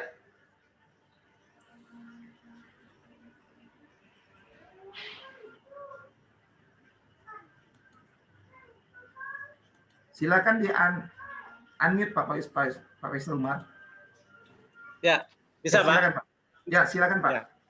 Saya mau tanya sedikit saja Pak. Karena sekarang pakai SMKK Pak. Terus apa keterkaitannya dengan SMK 3? Itu saja Pak ya? Ya. Itu aja Pak. Ya, terima kasih Pak Faisal. Saya kira bagus ini apa yang ditanyakan Pak Faisal, simple tapi apa namanya tegas gitu ya. Jadi ini persoalan diksi, Pak. Persoalan diksi. Kalau dulu itu kan ada istilahnya K3. Kemudian sebelum menjadi Permen 21 juga istilahnya SMK 3. Kan gitu ya, Pak ya. Nah, sekarang diksi itu sudah bergeser, Pak, menjadi SMKK karena peraturan Menteri PUPR nomor 21 itu bicaranya sudah sistem manajemen keselamatan konstruksi. Tapi sebelumnya itu masih menyebut yang namanya SMK 3 gitu. Jadi ini persoalan diksi, Pak. Jadi tidak ada masalah gitu ya. Sekarang gunakan saja yang namanya SMKK karena Permen 21-nya bicara seperti itu, PP 22-nya juga bicara gitu. Kemudian undang-undangnya juga bicara penerapan SMKK gitu. Gitu ya, Pak. Apa namanya, Pak Faisal tadi. Terima kasih. Pak Faisal. Ya, makasih Pak Faisal ya. Oke, Pak. Baik, selanjutnya Pak Fajar, silakan Pak Fajar. Nama institusinya dari mana dan dari provinsi mana? Silakan Pak.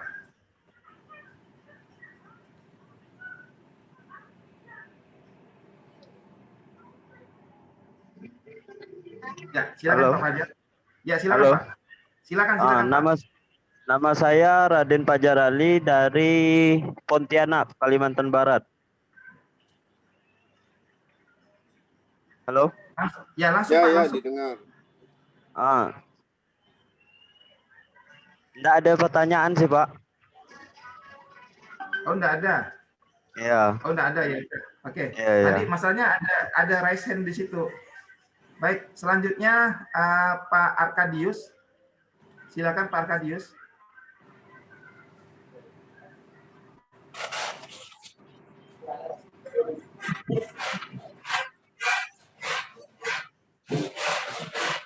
Ya, silakan Pak Arkadius. Ya. Ya, Pak. Nama institusi dari mana dan dari provinsi mana? Silakan Pak.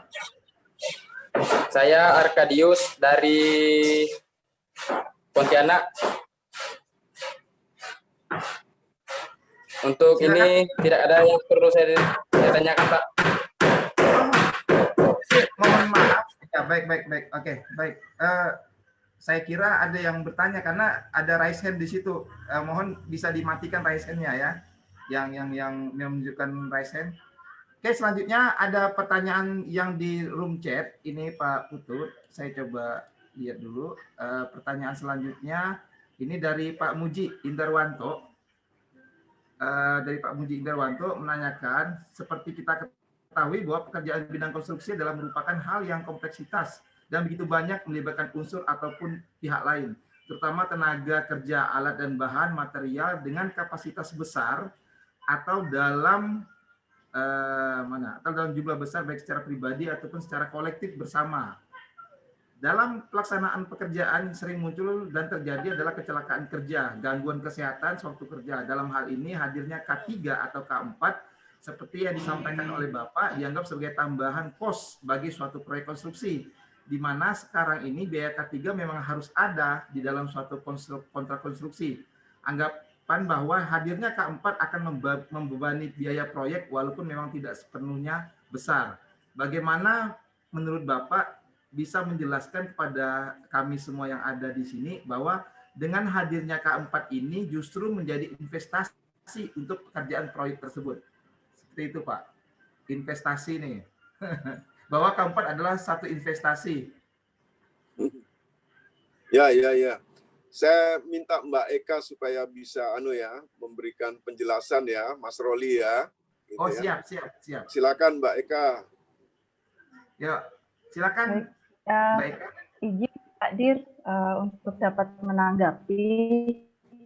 Jadi seperti yang ditanyakan tadi gitu, terkadang SMKK itu menjadi tambahan biaya pekerjaan gitu. Tetapi sejatinya sebenarnya SMKK ini bisa menjadi mitigasi keluarnya biaya tambahan Pak gitu. Karena dengan SMKK ini kan kita mengantisipasi hal-hal yang mungkin terjadi yang nantinya bisa yang nantinya bisa membuat pekerjaan itu tertunda, bisa menjadi penambahan penambahan biaya seperti gitu. Kita sudah tahu nih kalau akan terjadi resiko runtuhnya galian gitu. Kita sudah mengantisipasi gitu.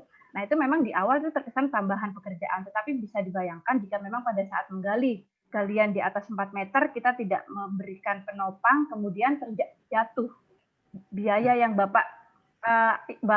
akan Bapak tanggung itu akan jauh lebih besar daripada penyediaan penopangnya gitu. Karena satu, pekerjaan akan tertunda.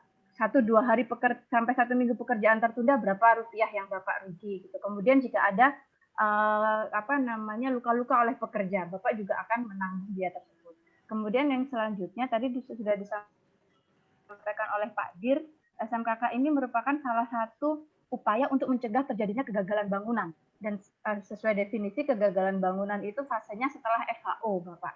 Nah, kegagalan bangunan itu adalah runtuhnya sebagian atau seluruhnya maupun tidak berfungsinya bangunan tersebut sebagaimana mestinya.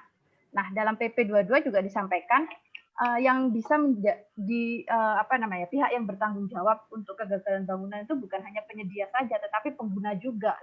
Nah, bayangkan jika nanti bangunan yang Bapak bangun itu asal-asalan, kemudian pas FHO nggak ada masalah nih, tapi ternyata setelahnya runtuh, kemudian tidak berfungsi sebagaimana layaknya. Nah, itu biaya ataupun kewajiban yang harus dibayarkan karena ada kegagalan bangunan itu akan menjadi tanggung jawab baik pengguna atau penyedia untuk paket pekerjaan tersebut. Jadi berpikirnya tidak yang product minded gitu, tetapi SMKK ini selama proses itu menjamin sebagai mitigasi biaya yang mungkin Bapak akan dapat gitu kalau nggak melaksanakan SMKK.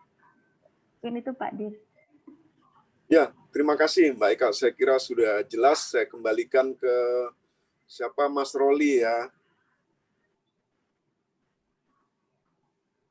Silakan Mas Roli. Nah, Mas Rolinya yang putus ini. Pak. Ya. Sudah bisa jelas Pak suara saya Pak? Oke, jelas. Sudah jelas Pak ya? Oke. Baik, selanjutnya ini ada beberapa pertanyaan juga yang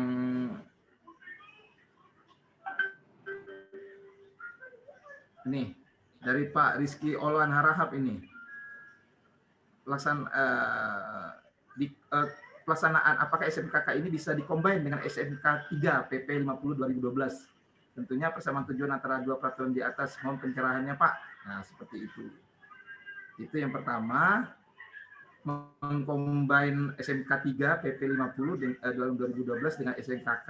Selanjutnya bagaimana apabila di LDP kemudian juga di AUL leasing disebutkan bahwa semua RKK harus terisi bukan lagi ada atau tidak ada digunakan sebagai dasar untuk menggugurkan. Sedangkan di Permen PUPR nomor 14 tahun 2020 disebutkan hanya ada dan tidak ada. Itu. Dua dulu yang ditanyakan itu, Mbak Eka.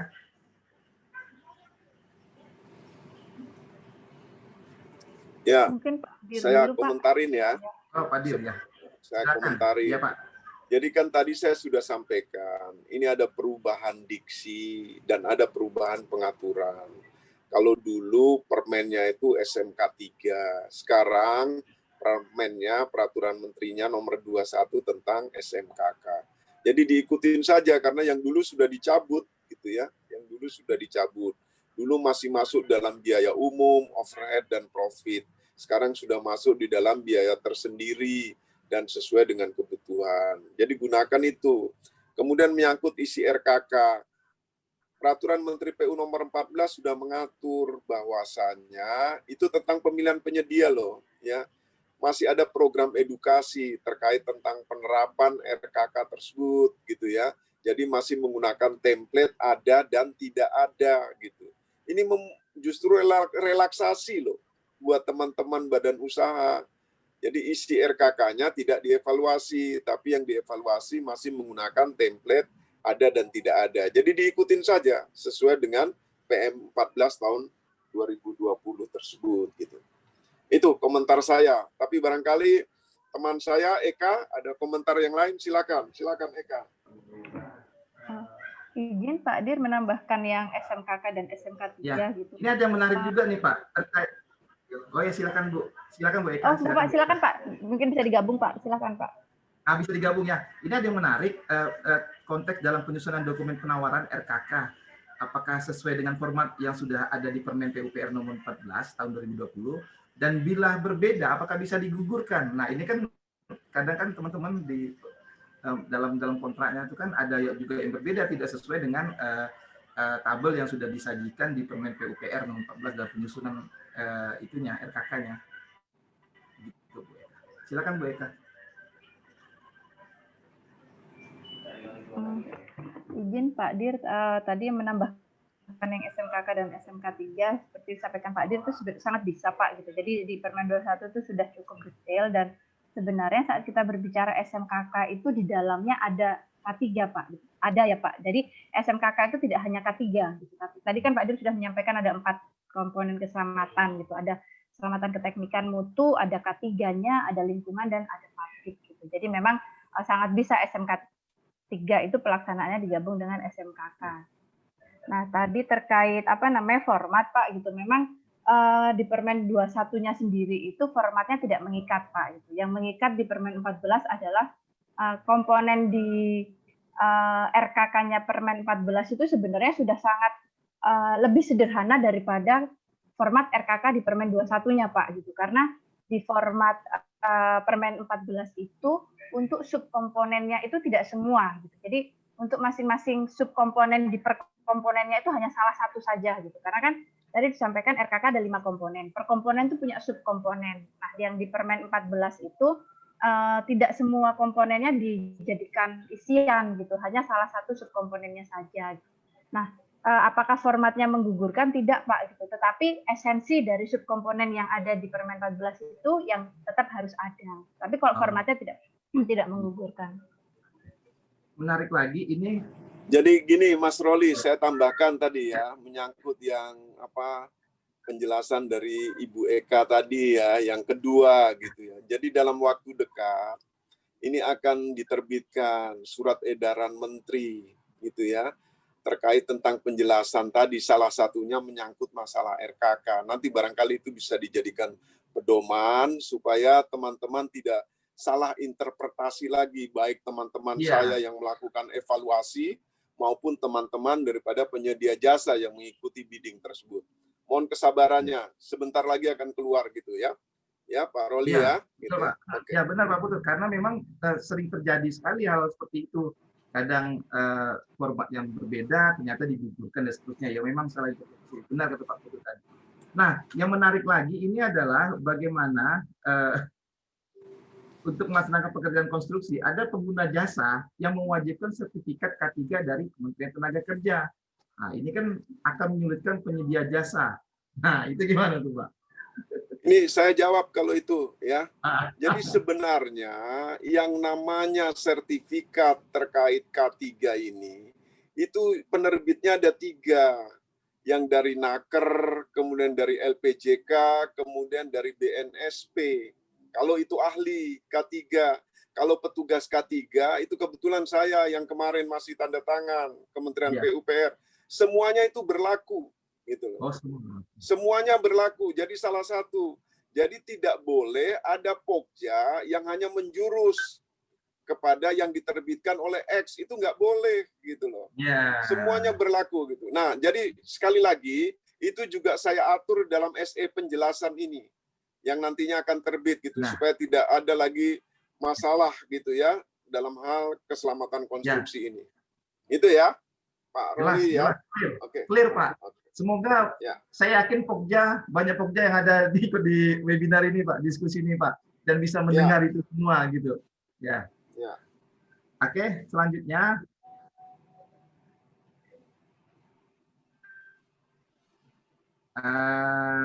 Ini masih.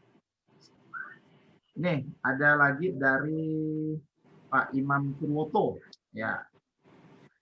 Sejauh mana jangkauan dari Permen PUPR nomor 21 tahun 2019 ini terdapat pelaksanaan pekerjaan konstruksi yang dilaksanakan oleh pihak swasta atau lembaga kementerian di luar PUPR? Apakah bersifat mandatori atau bukan, Pak? Gitu.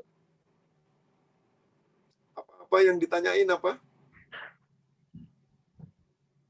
Sejauh Yang mana ditanyakan jangkauan apa, dari Pak Permen Roli? PUPR nomor 21? Sejauh mana? Sejauh Permen yang mana? mana? 14 atau yang mana? 21, Pak. 21 2019. Oh, oke, gitu ya. Jangkauannya maksudnya? Ya, jangkauannya. Dalam Jadi pelaksanaan gini, apa? ya, jadi gini ya, ketika bicara keselamatan konstruksi SMKK, maka ada permen. Kan gitu kan, Permen 21 tahun 2019.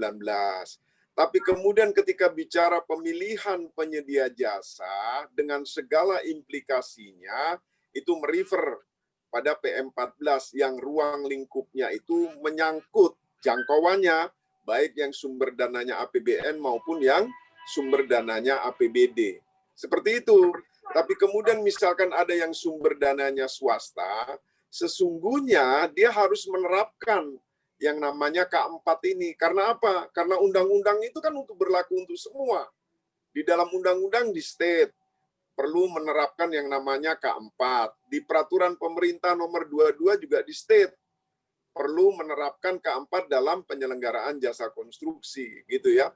Jangan sampai nanti tidak melaksanakan itu, tiba-tiba apes baru muncul masalah. Misalkan terjadi kecelakaan konstruksi dan lain sebagainya.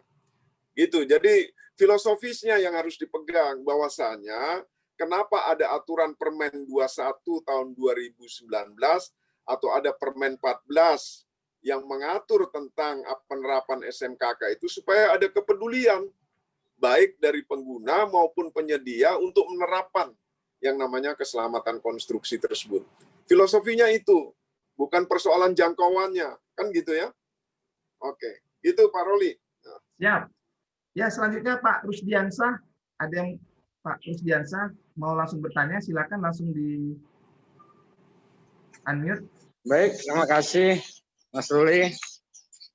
Ya, saya Muhammad Rusdiansah, Pak, konsultan lingkungan di Kalimantan Barat.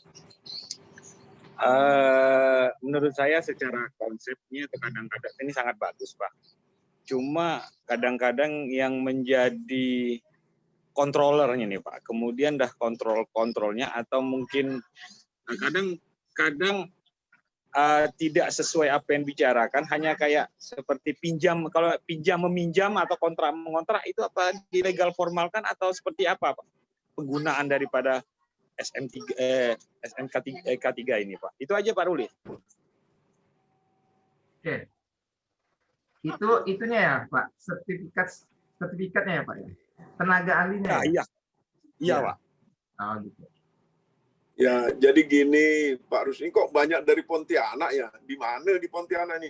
Saya juga orang Pontianak ini. Ini Kayong nih Pak, nampaknya Kayong ya. Pak dari Kayong ya, Pak Rusdiansah ya.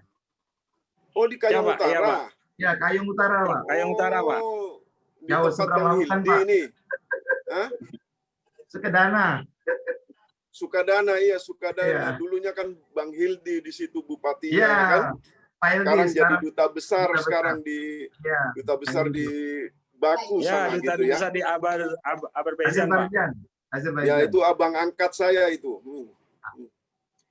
Oke, jadi gini, kalau pinjam meminjam tuh nggak boleh Pak Rusdiansah, karena bicara SKA itu kan bicara keahlian gitu ya. Masa keahliannya Pak Rusdiansah dipinjam oleh orang lain itu nggak boleh gitu ya. Harus digunakan Pak Rusdiansahnya. Cuman cilakanya kadang-kadang kita yang memiliki SKA ini mau saja dipinjamkan kan gitu kan. Padahal sebenarnya tidak boleh minjam-meminjam itu gitu ya. Atau Mbak Eka, silakan Mbak Eka. Apa namanya, ada komentar? Ya. Biar Silakan, ada Mbak. suara Baik. perempuan lah. Iyalah. Baik Pak, menambahkan dalam tender pun kan juga disesuaikan Pak gitu, apa namanya, sertifikat kan dipersyaratkan juga gitu bahwa perusahaan tersebut harus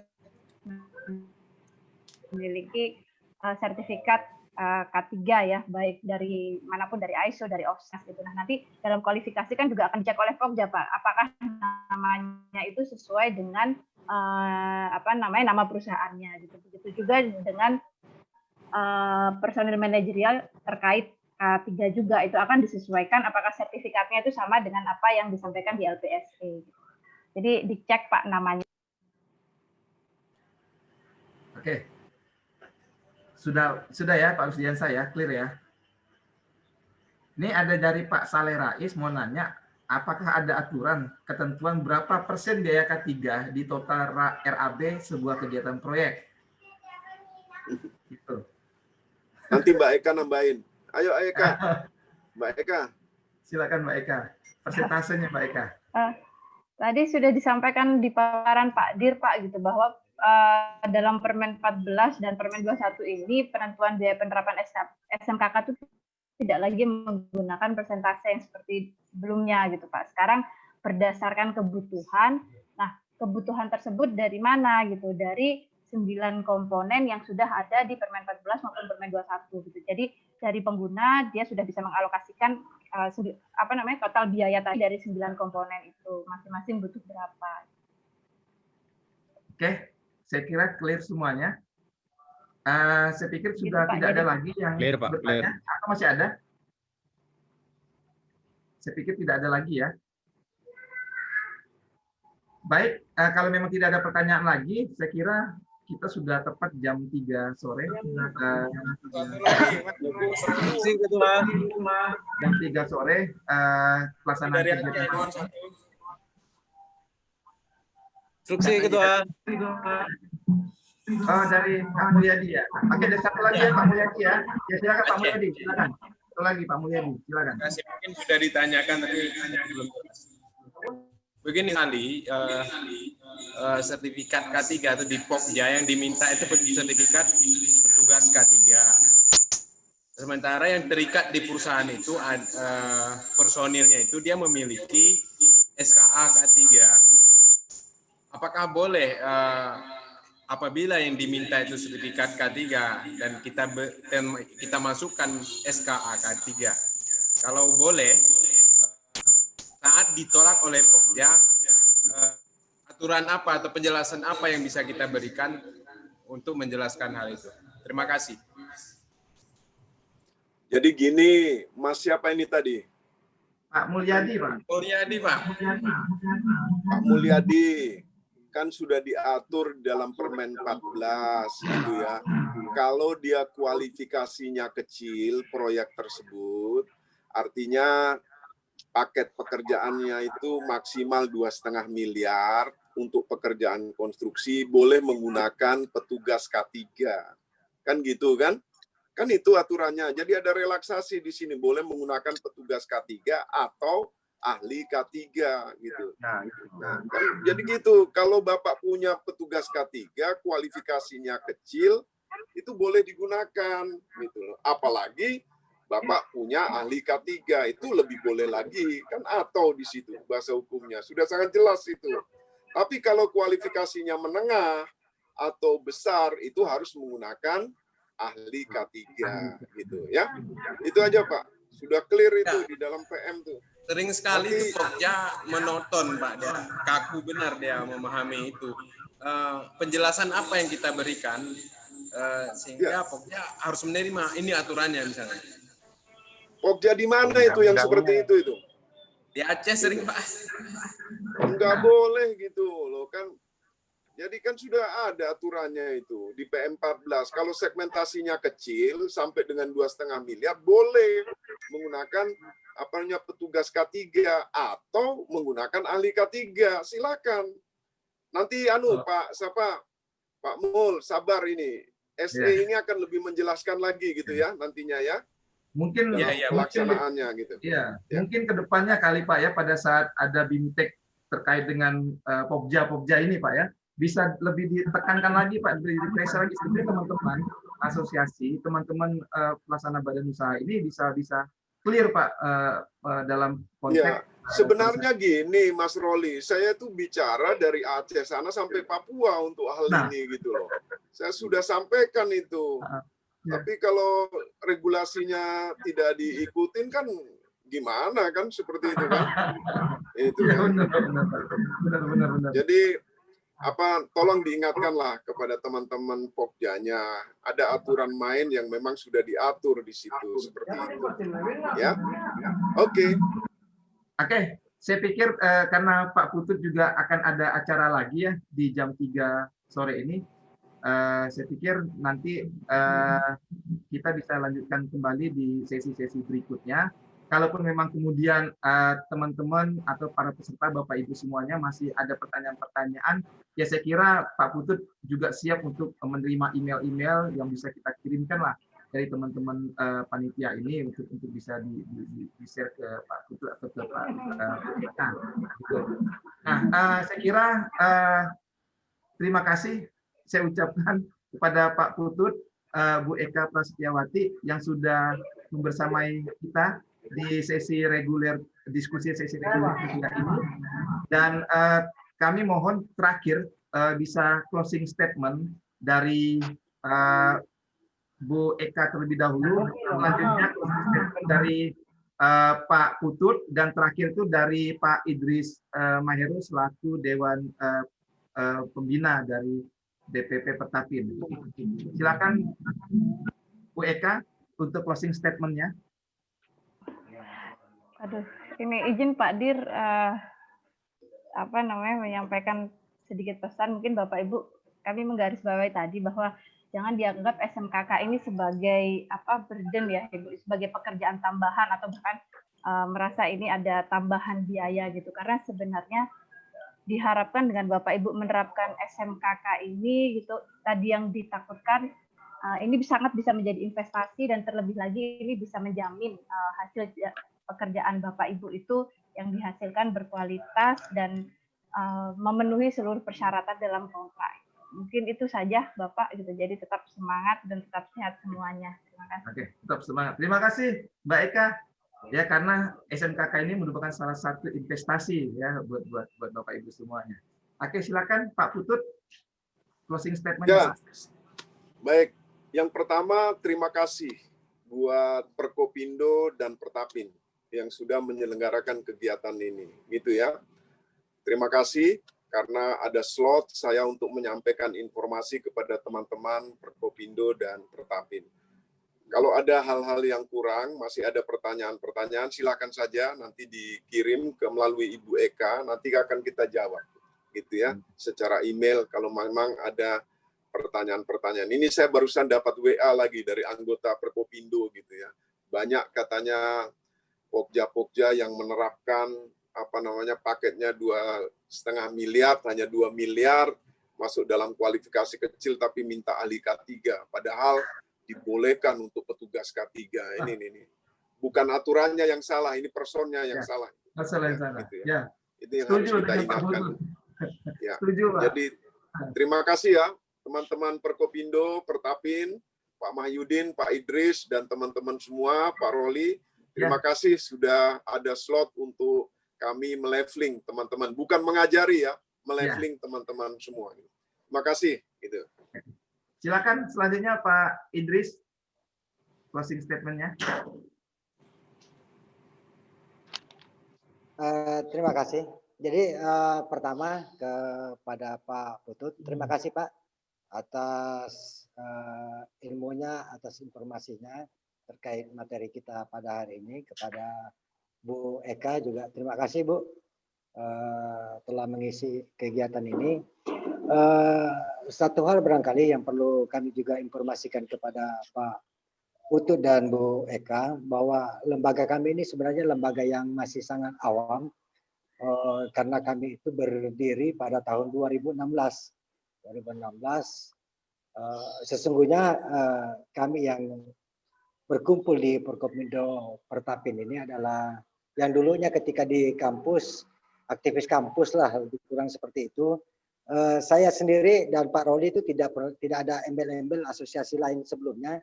Ketika masuk asosiasi, dia langsung tertuju ke Pertapin dan Forkopindo.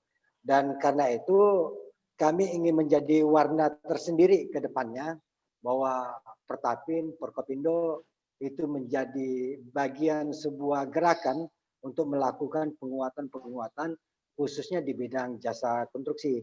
Oleh karena itu pada kesempatan ini mohon dukungannya Pak Putut, Bu Eka, karena keawaman kami, keterbatasan kami soal akses, misalnya ada keinginan kami yang sudah lama terpendam, ingin misalnya Pak Dirjen hadir memberikan pencerahan kepada kami. Kalau bisa Pak Menteri yang hadir, dan itu sangat luar biasa bagi kami.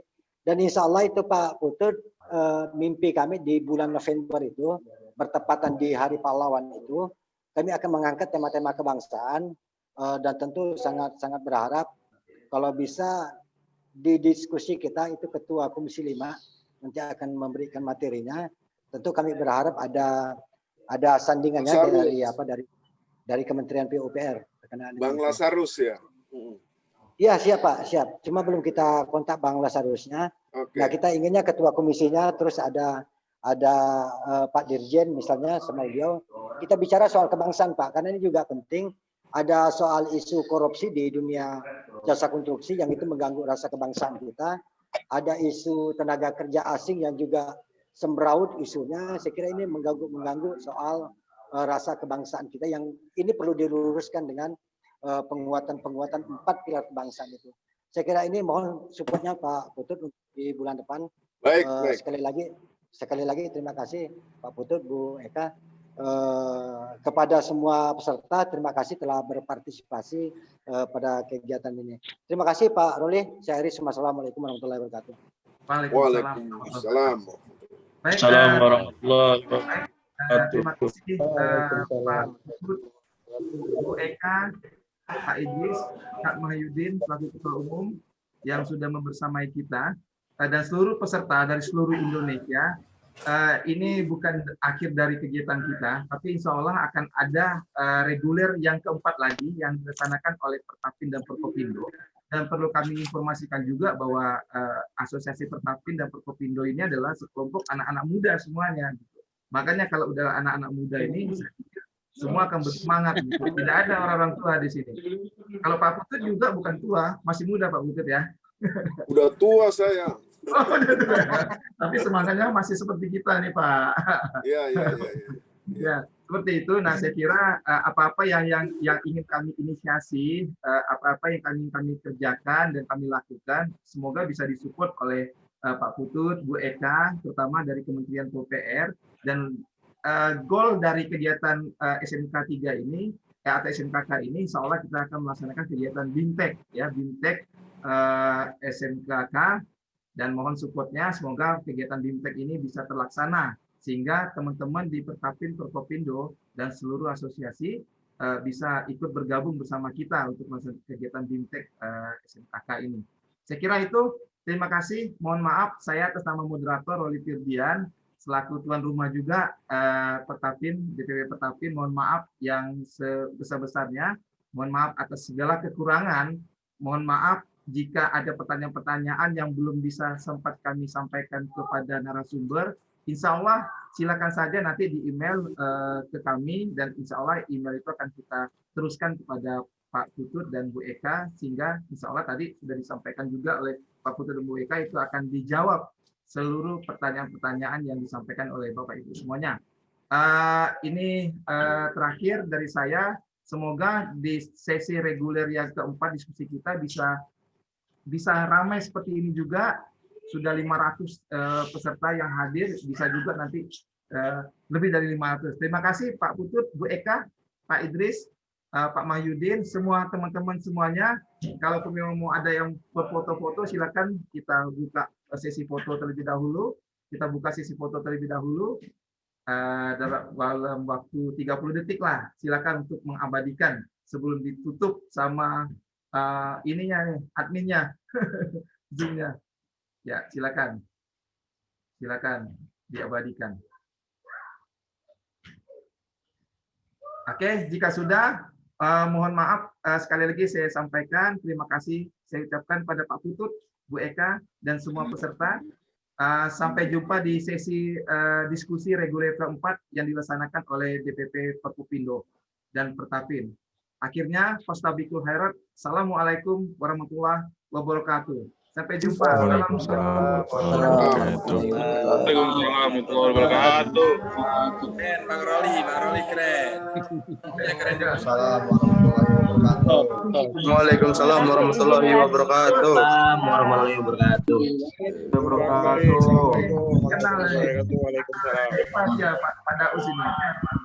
Langsung pamit ya. Mohon maaf. Ya. Pak Putut. Izin pamit semuanya. Izin pamit semuanya. Assalamualaikum warahmatullahi wabarakatuh. Izin pamit. Waalaikumsalam warahmatullahi wabarakatuh.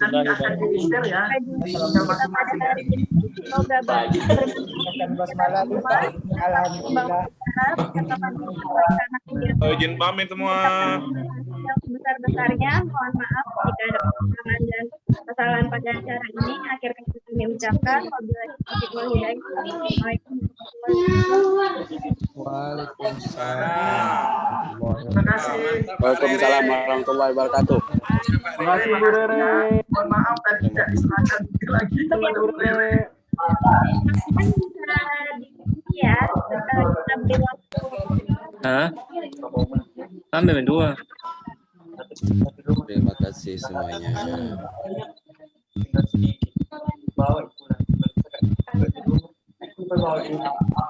Apa gunanya? Simpan lalu di tas.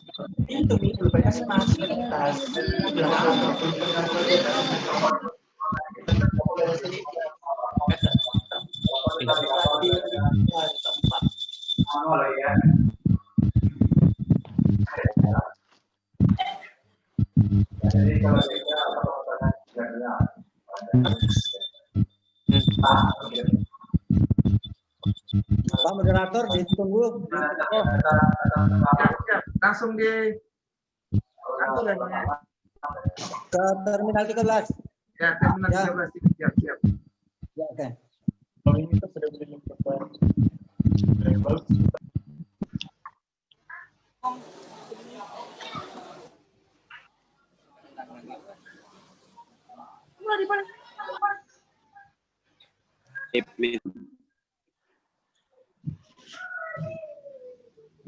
Saya izin pamit ya semuanya.